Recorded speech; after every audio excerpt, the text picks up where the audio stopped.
Yeah, that 20-second clip took a long time to make, so let me know if you liked it. So Tesla unveiled a humanoid looking robot that can help human beings do some boring menial tasks that no one really wants to do. So I guess this is supposed to be kind of a helping hand around the house. This Robocop looking thing weighs up to 56 kilograms and carry up to 20 kilograms. It can run at a speed of around 8 kilometers per hour, so it's not super fast.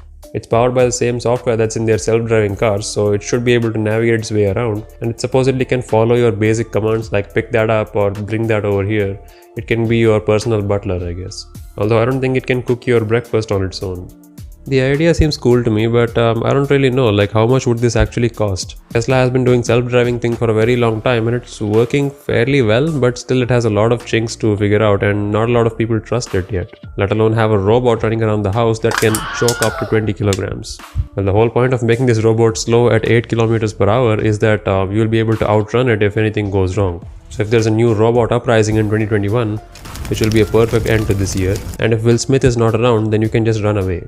Although I'm not gonna lie, as a fan of Robocop, this definitely looks pretty cool. And it probably would be nice to have someone or something that doesn't really get tired all the time and can do stuff around the house. Maybe then I can finally keep this place clean.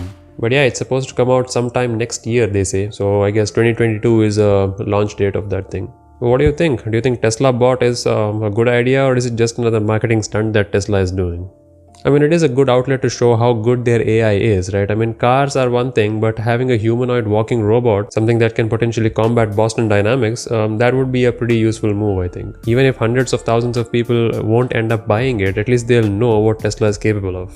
iRobot 2.0, anyone? Anyways, I don't think there's going to be a AI robot uprising anytime soon. If you want to know what AI is all about and if it's actually dangerous, you can watch that video. But yeah, other than that, leave your thoughts about this in the comments. We can of course chat more over at our Discord, so you'll find a link in the description. You can join from there. I'll see you there. Cheers.